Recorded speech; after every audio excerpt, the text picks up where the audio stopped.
Hello, everybody. Welcome to episode 7 of our 2026 live reading comprehension series. So, one of the things I say a lot of the time in my videos is don't worry, I'm not going to melt your face off with this next question. Well, today I'm going to melt your face off. I'm giving you the two hardest passages, basically the two hardest official GMAT passages I could find. And one of the things you've also probably heard me say a lot is reading comprehension is all about consistency, consistent process. Make sure you're not overreading, make sure you're not underreading. All of the principles, when we give you the hardest reading comp passages there are, all of the principles are the same. You want to anchor yourself in the author's purpose. You want to anchor yourself in different points of view when they're presented. You don't want to overread, obsess over every detail. If you see a word you don't know, see if you can work around it. Those are things I say throughout this series, throughout all of our series on the GMAT Ninja channel as well, past series we've done here on GMAT Club. Stick to all that. Now, what happens when I give you a face-meltingly hard passage is most people try to do something different. And they start going, no, I'm gonna read this really carefully this time. And they start to do weird things. Or they start skimming to save time or whatever. You start doing goofy stuff because it's hard.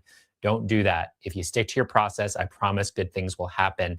Now, that said, these two passages, they just so happen to be science passages this time, just because those just happen to be the toughest ones I could find. Statistically incredibly difficult. The questions I'm going to show you are questions that are missed by more than half of test takers. They're brutal. Now, there are two different dimensions of difficult in terms of the passage itself. The first one has a ton of really nasty vocabulary. It's dense, it's long, 4 paragraphs. It hurts to read. The second one, I don't think it's that hard to read. That's not the point. But I think it's hard to extract exactly what's going on. And the questions get really difficult because people kind of read it and go, yeah, this is fine. This is fine. Yeah, I got it. And then you don't. So it's all about reading with discipline, reading with a certain process. Same one we've been talking about throughout all of this series. Everything we ever talk about on Reading Comp GMAT Ninja channel and here as well. Stick to that process. And despite the difficulty, you're going to do okay. And again, if you miss a lot of the questions here, no shame in it. All of these are questions we selected because more than half of people miss them. They're brutal. All right. Quick thing. If you are new, if you've never seen me do these videos before, my name's Charles. I run a little company called GMAT Ninja. We hire really smart people. They're all smarter than me, mostly better looking too. All lifelong teachers. Got a bunch of people with master's degrees in education, people who've taught high school. So if you don't like me that much, check out our free course. We love doing free full courses. So check out our free course. Lots of videos of people who are cooler, younger, better looking than I am. Got some gray hair here. All right. With that, let's go ahead and hop into the first gnarly passage. And, I like having, hey, what's this passage about? Hey, look at this. This is 7 words I can't pronounce. So if you have a botany background, you're going to laugh at me because I'm going to sound really dumb. All right. The one other thing I'll say about this before we jump in is live group. As soon as you have thoughts on what's going on in this first paragraph, please punch into the chat. That helps everybody a ton. Second thing I'm going to say, there's 4 paragraphs to this passage. I'm going to give them to you one paragraph at a time. We'll stop, we'll evaluate, make sure extracting the right things from it, and go paragraph by paragraph. Okay, with that, paragraph number 1, go ahead and take a moment. Live group, as soon as you've got thoughts on what's going on here, please let me know, and I'll get rid of that logo in a moment.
right? As always, if you're not watching live, pause if you need more time with it.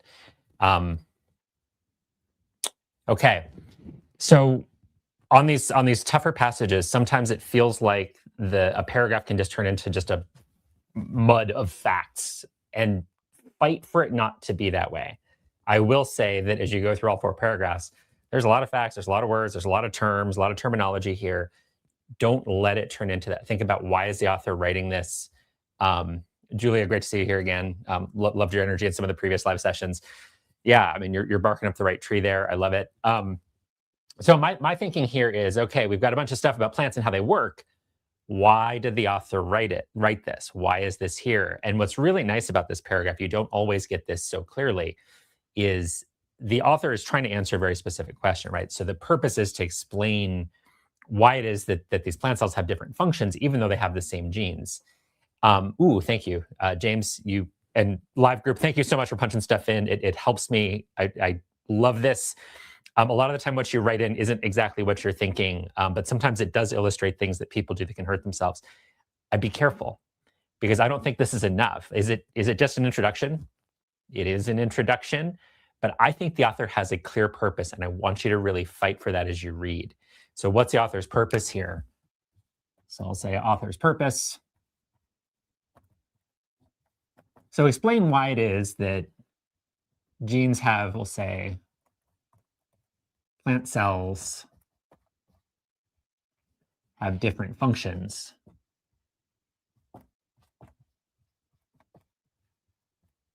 But with the same genes. How can that be? Now, really, that's kind of 2 pieces in here that explain it. So we've got a small subset of genes expressed in each cell, and that gene expression is controlled by, and then we've got a whole mess of terms. I don't know how to pronounce them. I'm not going to try for the most part. Anybody with a botany background can point and laugh at me. So you've got these 5 different hormones. I don't really care what they are. Not yet, anyway. So yeah, we've got these 5 different hormones. We've got kind of these regulatory molecules as well. So we've got hormones, we've got regulatory molecules. We've got a new class of regulatory molecules called oligosaccharides. Okay, so bottom line here. So how is this possible that the same genes in every single cell can express so differently? Well, it's because a small subset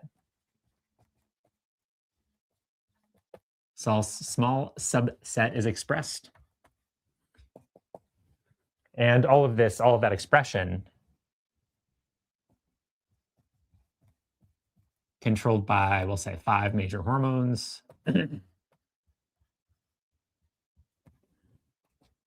And regulatory molecules. And that includes these oligosaccharides. Again, some people get intimidated by new language. What's an oligosaccharin? Not saccharide, saccharin. I don't know. I've never seen the term other than on this passage. Call it OS, call it O, call it Bruce, call it Bob. I don't care. You don't need to know anything about it. I know I've said this many times in this series. GMAT passages never pre-assume any knowledge of anything. Part of why I picked on this passage, mostly because it crushes people, but a lot of it is, yeah, there's a lot of terminology. I didn't know any of it either, and it doesn't really matter. That's how these are written. They're not trying to privilege people with science backgrounds with this passage. Abbreviate however you want. I'm going to say OS in here. Call it whatever you want to. Call it Mary. I don't care. All right. Paragraph number 2, go ahead and take a moment. Live group, as always, as soon as you have thoughts on what's going on here, please punch it in. And feel free to keep asking. I'm seeing some general questions from the live group. I will circle back to all those. So if you have general questions, that's why we do this live. Feel free. I'll answer anything that fits.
As always, pause if you need to. Um, yeah, great question. And again, I sometimes am going to deliberately possibly misinterpret your question or take it for a little walk. Um, yeah, this is one of the questions we get asked all the time. Like, how can we extract all of this in one read? Okay. So, especially if you're starting out or if you're just struggling a little bit or struggling with the hardest passages, whatever it might be, one of the things that I think is hard to calibrate is how many times are you reading stuff? Is it okay to go back to the passage? Is it okay to reread? Part of what this whole exercise you always see me do is about, and by the way, this is what I do when I take the GMAT or take the LSAT or take the GRE. I do exactly this. My notes might be shorter, or this might be happening in my head, but I always, always, always religiously stop at the end of every paragraph and go, okay, why? Whose point of view is represented?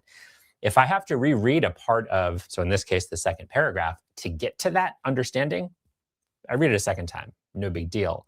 What you don't want, especially when there's two more paragraphs to come, what you don't want to do is cut corners on that second paragraph and go, I'm just going to read it once, get what I can, and move on. Because if you do that, you're going to get a lot less out of the third and fourth paragraphs. And this is the biggest challenge of reading comprehension, is making sure you calibrate that. How much understanding is enough? I want the big picture. I want to know why this is here. I want to know how it connects to the previous paragraphs. Do I want to know every little detail about how auxin works, this hormone that I'm probably mispronouncing? No, I don't. But I want to read enough that I can say, right, I understand how this paragraph fits in with what I've read so far. I understand why it's here. Okay, with that. So why is this here? Well, it is getting into the five major hormones, right? And the heart of this is this idea that, hey, we've got two different kinds of things, right? We have these five major hormones that have multiple different effects, right? And it goes on with this example of auxin that has tons of different things it can do. And over here, the oligosaccharides that might only have one single function. Okay. So five major hormones. What do we know about them? Well, they know that they have multiple effects.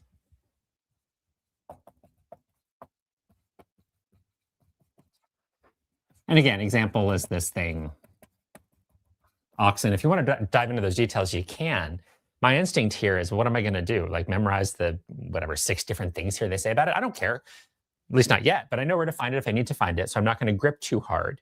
So again, when the question comes up over and over, understandably, well, hey, I'm spending too long reading the passage. Well, I understand what it's saying about this hormone and what it does, but I'm not going to obsess over those details. It's clearly an example of something that is pleiotropic, has tons of different functions. Okay. And then that's contrasted to something like the oligosaccharides that are only going to have one effect. Okay. Is there more there? Yeah. And there's kind of this thing in there about how, yeah, because they have so many different effects, they're not necessarily useful in artificially controlling crop growth. Okay. Strikes me as a detail I don't need to worry about. Now, do I understand how this fits together? Yeah. So author's purpose, very clear in the first paragraph. We're trying to explain how it can be that plant cells with identical genes do different things. And it's saying, well, hey, these 5 major hormones have a lot to do with it, but they do all kinds of things. And we also have this thing over here, these regulatory molecules, oligosaccharides, just control one thing. All right, good enough. Okay, loving the participation live group. This is fantastic. Anything here I want to answer right away? I don't think so. All right, paragraph 3 of 4. Couldn't take a moment.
Right, as always, take another moment if you need it.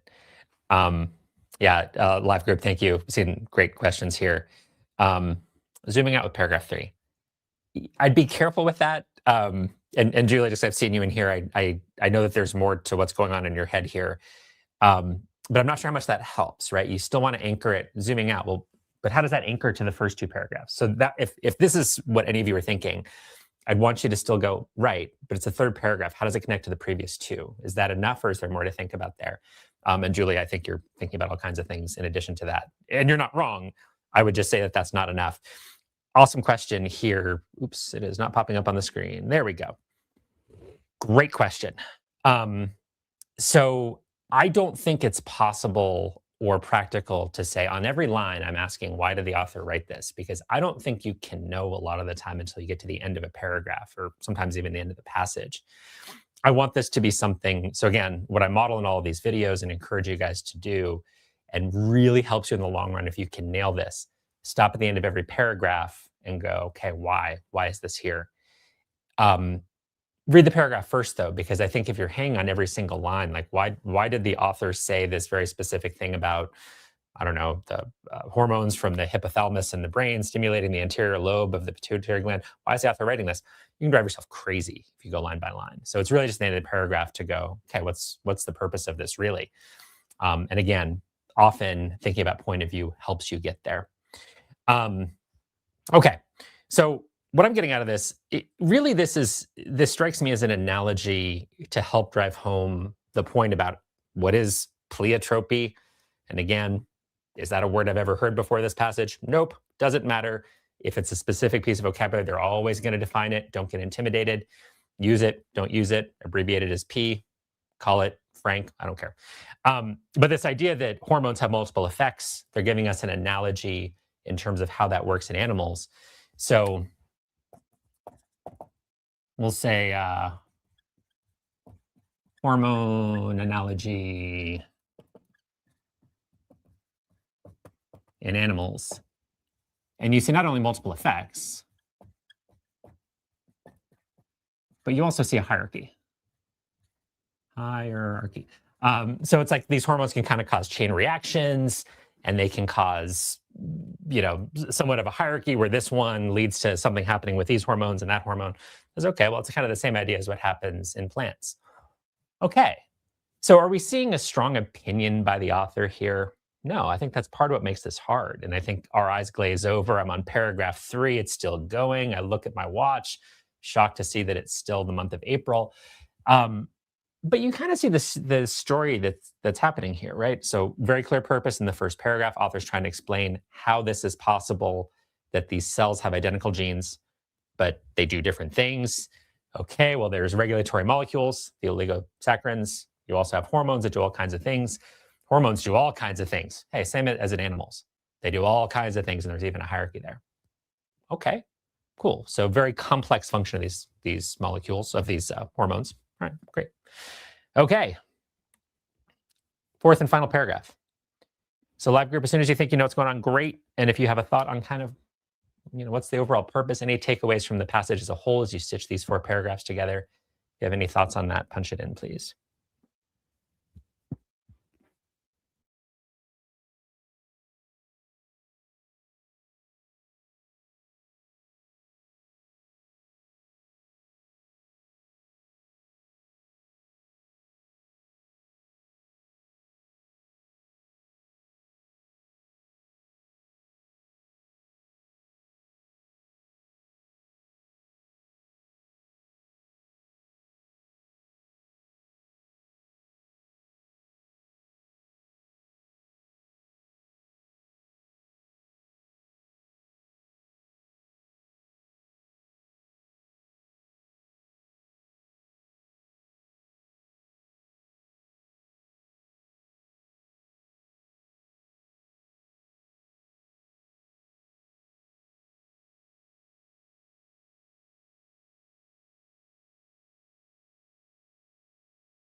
Right, as always, pause if you need to. Live group, keep throwing ideas at me, even as I start talking through the paragraph. This is great. I'm seeing some really great stuff.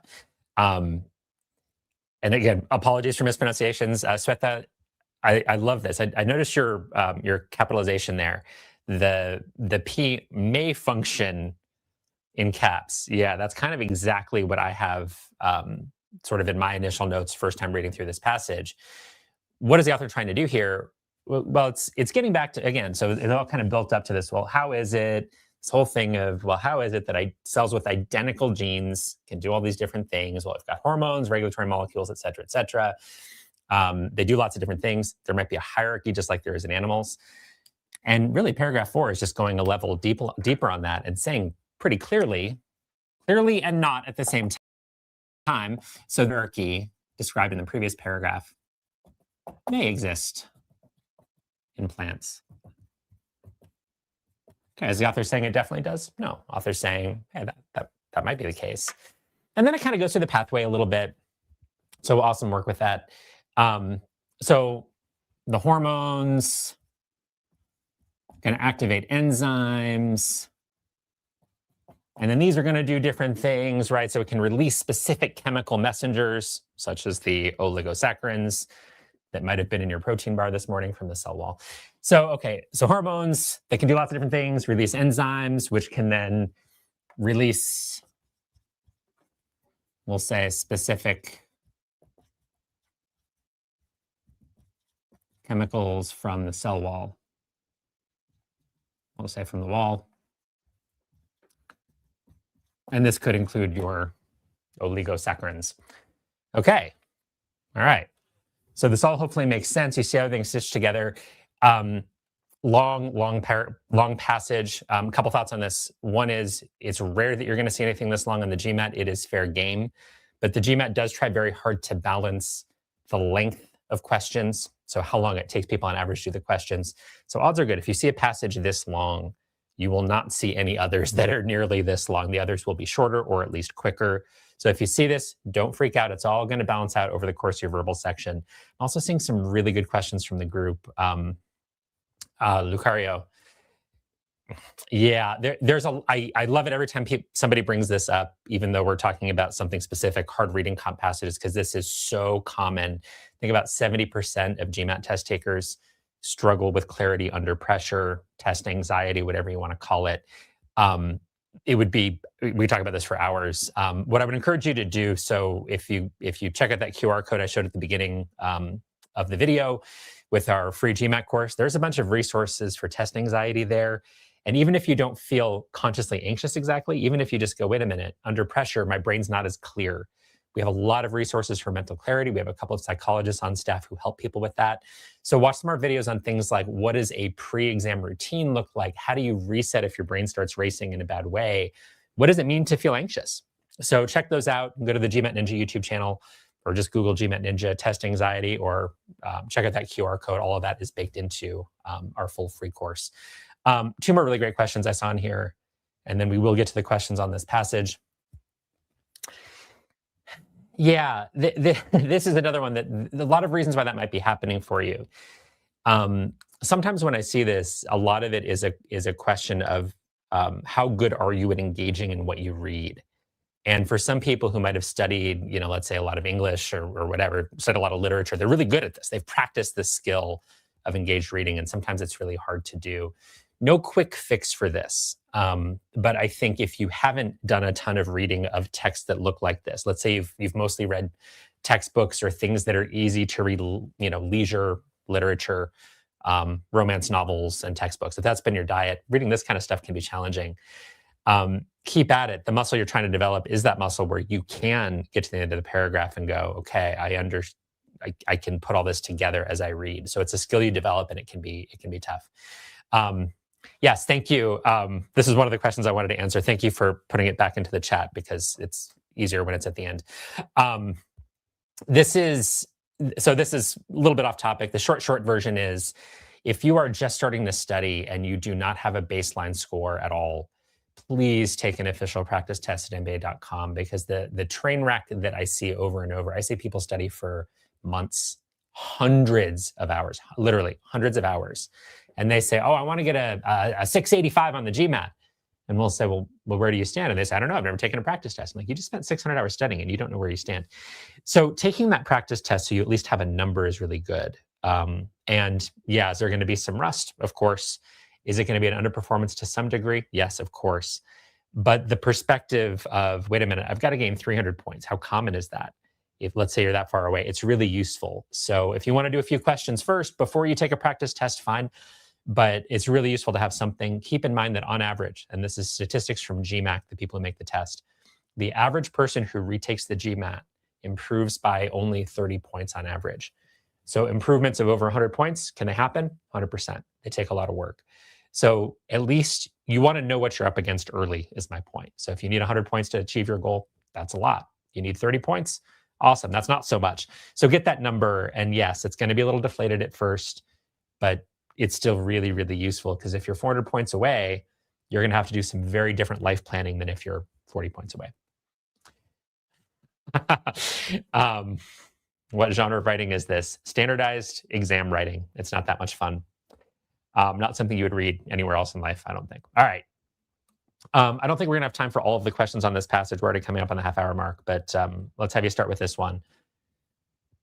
And as soon as you have an answer, live group, go ahead and punch it in.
Really on this question, just say struggling. That's great too.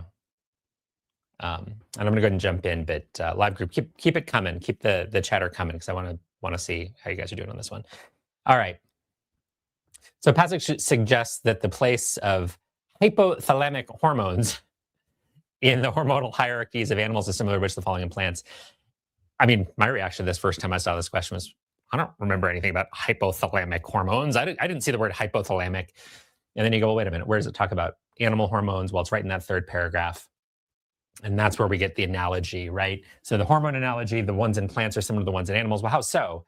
Well, so you see hormones in the hypothalamus. So I guess those are hypothalamic hormones, too many syllables. So those stimulate some other things, which then stimulate some other things, and they release many different hormones. And that one, right? So that hypothalamic hormone is this hormone that kicks off this crazy hierarchy of things, this crazy chain reaction, right? So what is it that does that in plants? Is it the plant cell walls? No, not at all. That's just where some chemicals at the end of this process of the oligosaccharides, that's where those get extracted, right? So it's the hypothalamic hormones that start this chain reaction in animals isn't what plant cells are doing. Those are kind of towards the end of the process. So it is not A. B, the complement of genes in each plant cell. No. That's the thing that is identical in each cell. It's the genes. These are hormones. Those are very different than genes. We're not talking about the fundamental genetic coding in a cell. We're just talking about the hormones. The hypothalamic hormones are the hormones that start the chain reaction in animals. So it is not B.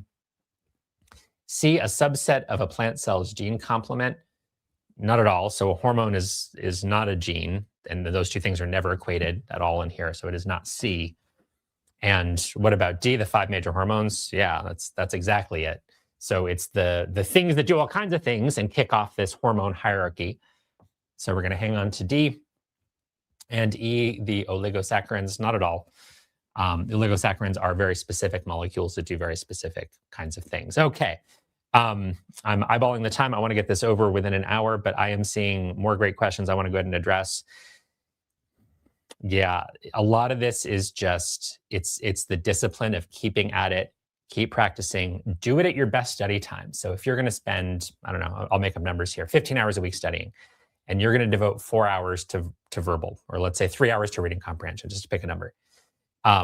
Make those your 3 sharpest, best hours of the week, because sometimes you're just trying to push the frontier of how intensely you can focus on really hard, dense stuff. Now, everything I talk about structurally, so I've said this in other videos as well. I mean, all of these in a way are tools to help you engage in the right things at the right times. Why do I stop at the end of every paragraph? Well, some of it is I think it's a really useful unit to stop and say, why is this here? Who's talking about what? How do these things connect? It's also a tool to keep my head from landing on the keyboard and having me start snoring, honestly, because some of these are really freaking boring. And at least if I stop and say, right, I've got something active I need to do. My job here is to find the why, find the who, find the connections between paragraphs. And if I do that at the end of every paragraph, it helps to keep me awake, honestly. So again, it's a discipline. It's a skill you develop over time. It's an awesome question. A lot of people struggle with this just the same way you seem to be. So yeah, awesome comment. Yeah, and actually, this, I don't know that I'm answering the question as you intend it, but if you want to get better at really, really hard passages, I would recommend trying LSAT passages as well. Are they constructed a little bit differently than GMAT ones? Yeah, they're longer, they're harder, they're more academic, they're more dense on average, less appealing topics for most people on average. That's a matter of opinion. Most people feel that way. So if you want extra reps, LSATs are great for that. We say quite a bit of that about that on the GMAT Club forum, also on our website. So if you have questions about kind of our thinking on LSATs, Google LSAT for GMAT, GMAT Ninja. You'll find our stuff on that. Okay, let's do one last question on this one, and then we'll rifle through our second passage. Can take a moment.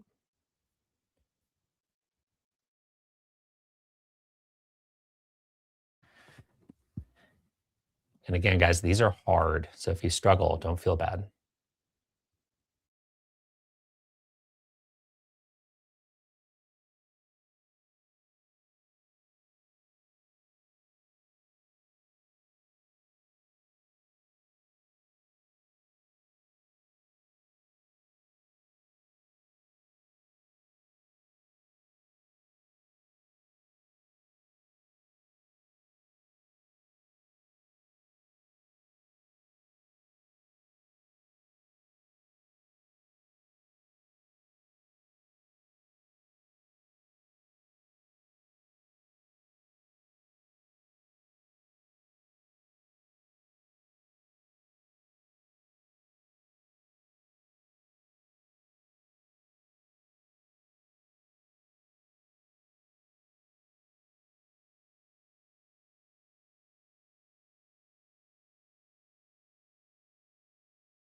All right.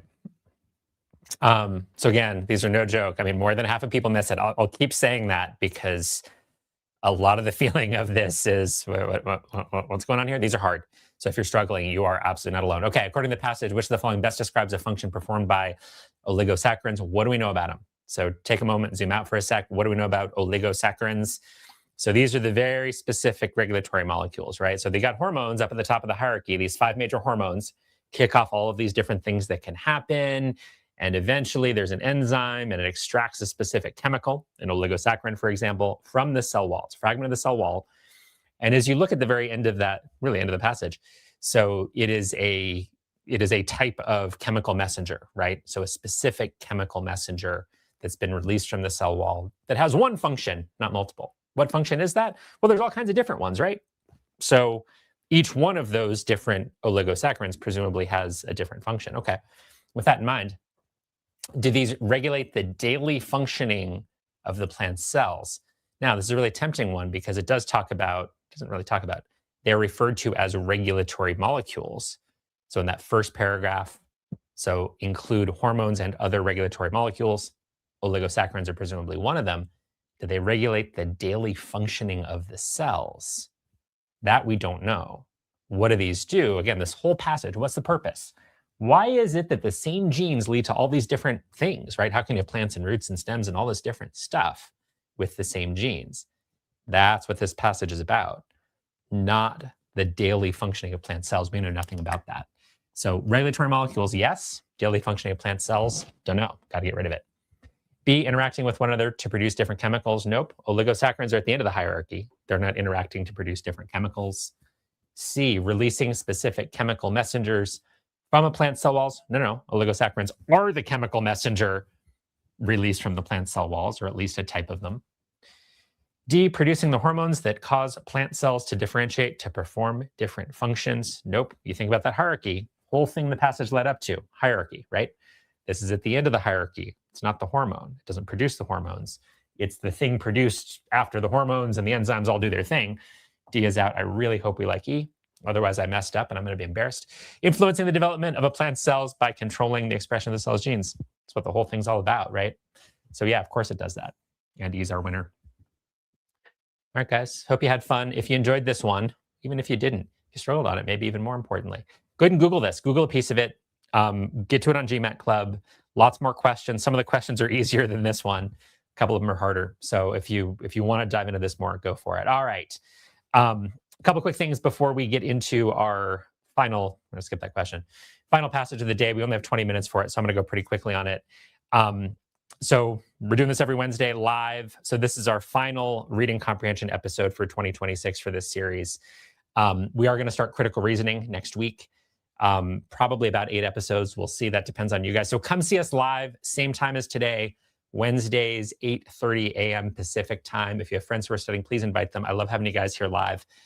Really makes me happy, helps keep the energy up. And if you have particular requests, things you struggle on critical reasoning, please let me know. Tag me at GMAT Ninja Tutoring on YouTube, at GMAT Ninja on GMAT Club, or through our website, gmatninja.com. I'm happy to take requests. We're just designing the series now. So whatever you want to see on critical reasoning, let us know. We'll do it. All right. Teeth microwear patterns. 2 paragraphs. This one's shorter. Go ahead and take a moment. Live group. As soon as you think you know why this paragraph is here, what's going on, pop it in the chat, please.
And pause if you need more time on this.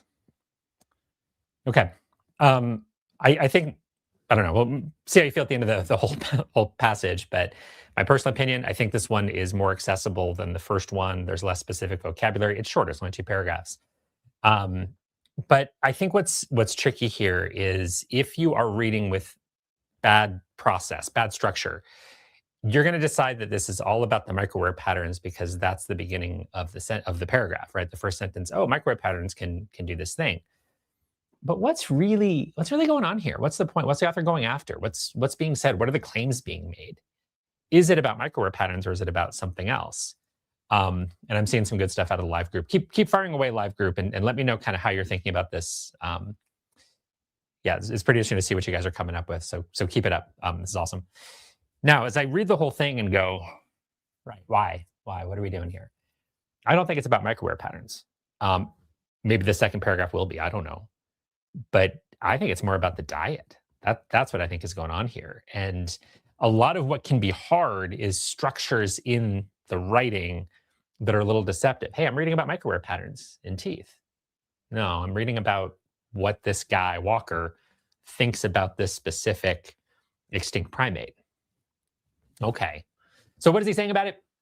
He or she, what is the author? I guess, do we know whether Walker is a he or she? We do, he. So here's what I think is going on here. This is all about Walker's point of view. What's Walker saying? So the Australopithecines, we're just going to call it A, was a fruit eater.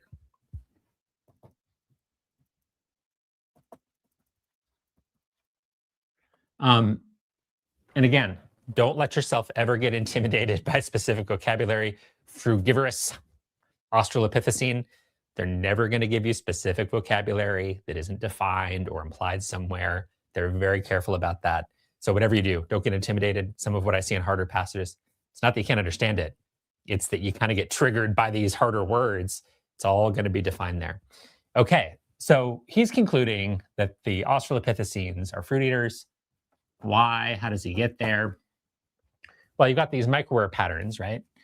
I'm going to say MW patterns are indistinguishable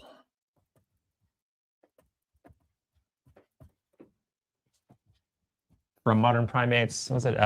Orangutans and who is it? Yeah, chimps and orangutans.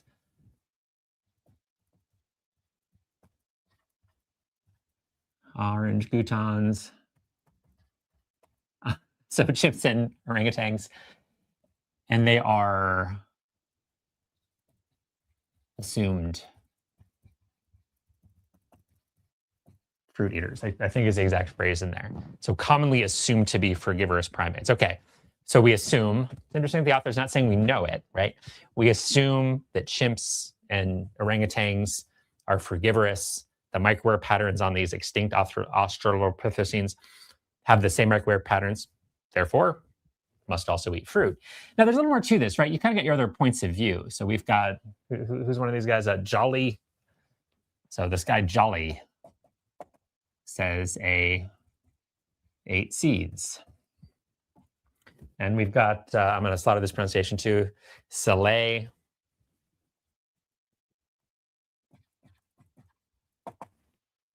And is saying that, hey, the enamel is for bones, bone crunching. Okay. Yeah, and basically Walker rejects all this and says, no. It's not that. I can look at the microware patterns and know that these must be fruit eaters because they look just like the microware patterns in modern chimps. Okay. Do we see the author's point of view? No.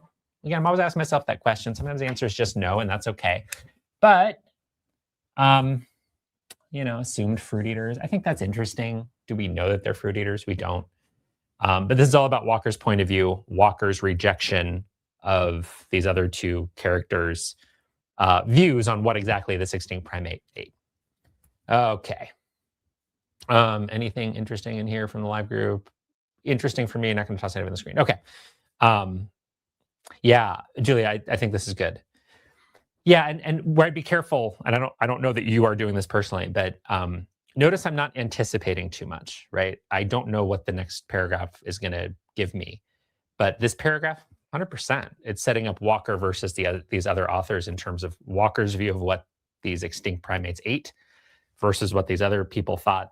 Yep, you've got this thing about the methodology, the microware patterns, but this is exactly what's being set up here. I just wouldn't take it to the next level and say the whole passage will be about that, because I don't know yet, but 100% that's what's going on here. Okay, one more paragraph, go ahead and take a moment. And second and final. So if you have thoughts on what the whole thing is about, feel free to fire that in too, please.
All right, take another minute if you need to. Yeah, so good question here. I want to, and I've addressed this in a lot of our videos. Certainly if you look at the first video in any of the reading comp series I've done, I talk about this. No, you don't have to take notes the way I'm taking notes necessarily. Some of you are going to be best served not taking notes, but I think this process is crucial. If it doesn't happen on paper, it needs to happen in your head. That you're going, okay, I'm going to stop and go, why? Stop at the end of every paragraph. Connect ideas, connect paragraphs, look for point of view, focus on purpose, focus on point of view. Do that religiously. Now, what ends up on your page is going to be a personal decision. You want to experiment with that. Some people maybe write as much as I'm writing here. Some people, more like 8 to 12 words is the sweet spot. That's a little bit more common. Some of you don't need to write anything down. So it's not about the notes. Nobody's going to check your notes. Nobody cares. That's not important. It's the notes are a vehicle for you to develop a better understanding of the passage, keep yourself on track, help you develop good habits. So I don't write this much when I'm taking the test. I write a little bit extra because we're doing this on camera. I want you to see what's inside my head. Think of this as a reflection of my head, not necessarily synchronized swimming of exactly what has to happen in your notes. So experiment with it, see what works for you. Depending on the way your brain works, this much note-taking might be great. Shorter might be ideal. None at all might actually be ideal. Experiment with it, see what works, but just make sure this is happening in your head. Great question. Okay. I want to get through this fairly quickly, and then we will try to do one last question here. So what's going on here? Who's talking? Why is this here? So first one is all about, hey, Walker had this opinion specifically about the diets of Australopithecines, went against these two other commentators. This paragraph's all about the author. We even have a nice, clean, pretty little conclusion at the end, which we're lucky to have. So Walker's description needed to be expanded to include a much more diverse diet. Author's opinion. So why is this here? Yeah, the author's taking a stand. Author. So Walker's, we'll say a diet, Australopithecine diet, may need expansion. Or his description of the diet may need expansion. Why is that? Well, the microware is of limited utility. Okay. Now notice the author's not bagging on that just fundamentally as a method, just saying, well, yeah, but here's when it doesn't quite work. So for example, if a baboon or some primate is eating soft-bodied insects, you're not going to be able to tell from the microware patterns. So we'll say soft insects And what is the exact phrasing there? I think would not cause much tooth abrasion. We'll say not much tooth abrasion. You're not even going to see it really. And it also depends on region, right? So depending on the environment, if an animal is an omnivore, it's going to consume different things depending on exactly where it is. So diet and microwear patterns, let's call it MW,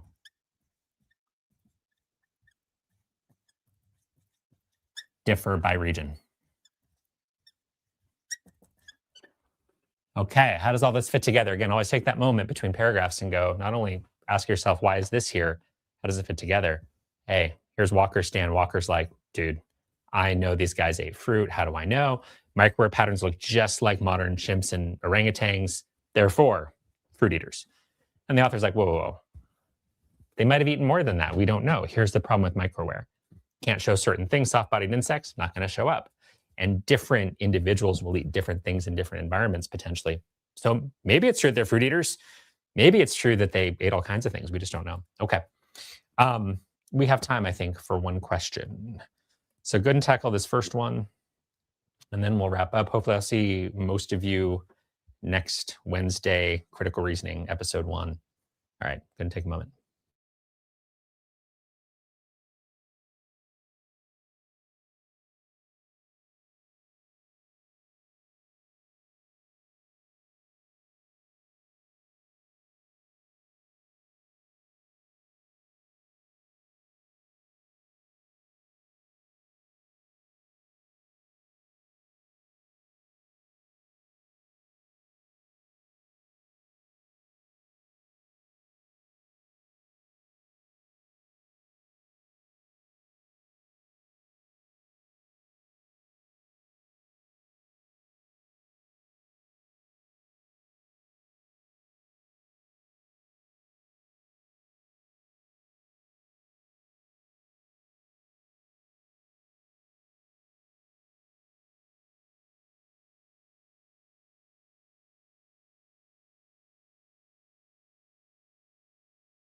All right, as always, pause if you need to. Live group, keep the thoughts coming because it's actually pretty cool. I'm seeing lots of variety.